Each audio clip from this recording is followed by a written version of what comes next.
আগামী 17 নভেম্বর শেখ হাসিনার মামলায় রায় ঘোষণার তারিখ নির্ধারণ করলেন ট্রাইব্যুনাল। এ বিষয়ে ট্রাইব্যুনালে ব্রিফ করছেন প্রসিকিউশন। সরাসরি যাচ্ছি সেখানে।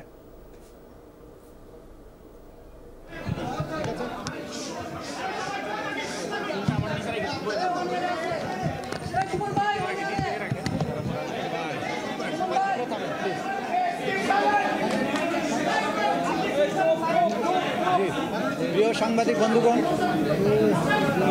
আপনারা দীর্ঘ সময় ধরে এখানে অপেক্ষা করেছেন।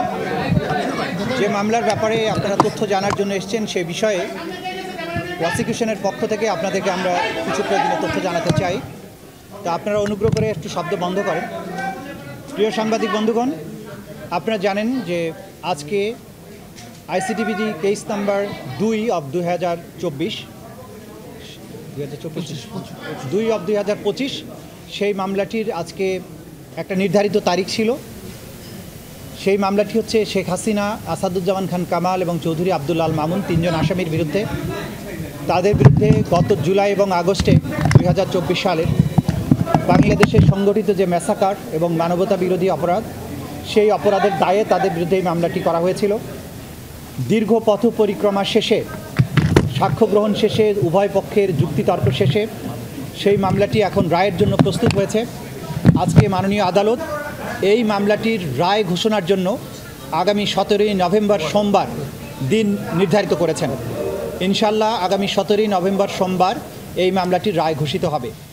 এই মামলাটি চূড়ান্ত পর্বে আসার পেছনে আমাদের প্রসিকিউশনের যে সমস্ত সদস্যবৃন্দ অক্লান্ত পরিশ্রম করেছেন তাদের প্রতি, আমাদের তদন্ত সংস্থার যে সমস্ত তদন্তকারী কর্মকর্তাবৃন্দ তারা অক্লান্ত পরিশ্রম করেছেন এটাকে একটা যথাযথ প্রক্রিয়ার মধ্যে নিয়ে আসার জন্য, তাদের প্রতি, ভিকটিম পরিবার, সাক্ষী যারা দিয়েছেন, যারা নেপথ্যে কাজ করেছেন, সর্বোপরি বাংলাদেশের সাধারণ মানুষ যারা এই বিচার প্রক্রিয়ায় আমাদেরকে পেছনে থেকে সমর্থন করেছেন, সাহস জুগিয়েছেন, তথ্য দিয়েছেন এবং ধৈর্য ধরে আজকে এই মামলাটিকে রায়ের পর্যায় পর্যন্ত নিয়ে আসার ব্যাপারে ভূমিকা পালন করছেন, সেই গোটা জাতির প্রতি প্রসিকিউশনের পক্ষ থেকে আমাদের গভীর কৃতজ্ঞতা, শ্রদ্ধা এবং ভালোবাসা জানাচ্ছি।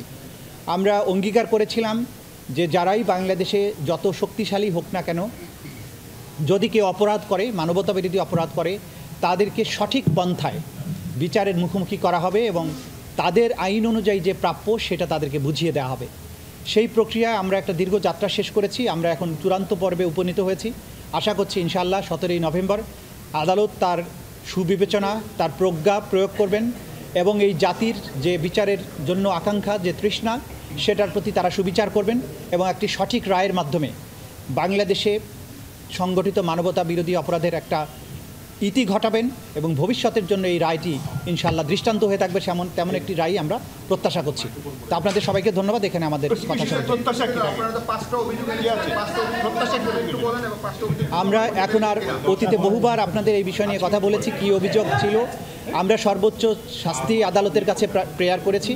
আদালত তার সুবিবেচনা প্রয়োগ করবেন এবং আমাদের পক্ষ থেকে প্রেয়ার হচ্ছে যে এই অপরাধের দায়ে আসামিদের জন্য সর্বোচ্চ সাজা দেওয়া হয়। একটু এই যে রায় ঘোষণার দিন ধার্যকে কেন্দ্র করে দেশে যে পরিস্থিতি তৈরি করা হয়েছে, এখানে আপনার কাছে মনে হয় কিনা যে এটি থ্রেট টু জাস্টিস বা এরকম কিছু বিচারকে সরাসরি যদি কেউ বিচার প্রক্রিয়াকে বানচালের জন্য কোনো হুমকি দেন, কোনো কার্যক্রম করেন, ডেফিনেটলি সেটা আদালতের প্রতি, আদালতের প্রসেস, আদালতের প্রক্রিয়াকে বাধাগ্রস্ত করার শামিল হবে। তো বাইরে তারপরেও সব কিছুর ব্যাপারে আমরা আমাদের নাক গলাতে চাই না। আমরা আমাদের বিচার প্রক্রিয়ার মধ্য দিয়ে, আইনের প্রক্রিয়ার মধ্য দিয়ে চলতে চাই। দেশে সরকার আছে, রাষ্ট্র আছে, জনগণ আছেন, তারা সব কিছু ভালো বোঝেন এবং যারা উস্কানি দেবেন, যারা সন্ত্রাস করার চেষ্টা করবেন, সেই ব্যাপারে আইন অনুযায়ী রাষ্ট্রের পক্ষ থেকে পদক্ষেপ গ্রহণ করা হচ্ছে, ভবিষ্যতেও হবে। আর যে জাতি ঐক্যবদ্ধ থাকে, জনগণ যখন জেগে থাকে, সেই দেশের ভাগ্য নিয়ে সেই দেশে নৈরাজ্য করার সাহস, শক্তি কারোরই কোনো দিন ছিল না, হবেও না। আমরা বাংলাদেশের জনগণের দেশপ্রেম, তাদের প্রজ্ঞা, তাদের ভালোবাসার প্রতি শ্রদ্ধাশীল। দেশের সরকারের বিভিন্ন সংস্থা, বাহিনীর প্রতি আমাদের আস্থা আছে। আমরা আশা করি যা কিছু বিচ্ছিন্নভাবে ঘটছে সেগুলো কোনোই প্রভাব কোনো জায়গায় পড়বে না এবং সব কিছু স্মুথলি হবে, বাংলাদেশ সামনে এগিয়ে যাবে। আমরা দেখছি ওনারা জাতিসংঘে অভিযোগ দিচ্ছেন এই মুহূর্তে, এই সময় এসে ওনারা বিচারটাকে প্রশ্নবিদ্ধ করার চেষ্টা করছেন। যারা যা খুশি প্রশ্নবিদ্ধ করার চেষ্টা করতে পারেন, এই বিচার আমরা যে প্রক্রিয়ার মধ্য দিয়ে এসেছি সেটা ট্রান্সপারেন্ট ছিল, আপনারা সবাই তার প্রত্যক্ষ সাক্ষী। এখানে অকাট্য প্রমাণ, শক্তিশালী সাক্ষ্য প্রমাণ সব কিছু তুলে ধরা হয়েছে, জাতির সামনে এই বিচার হয়েছে, আইনজীবী নিয়োগ দেওয়া হয়েছে, দুনিয়ার সামনে ক্রিস্টাল ক্লিয়ারভাবে উপস্থাপন করা হয়েছে। সুতরাং তারা যত খুশি প্রশ্ন করতে পারেন, আইন তার নিজস্ব গতিতে চলবে, ন্যায় বিচার তার নিজস্ব গতিতেই চলবে। Thank you.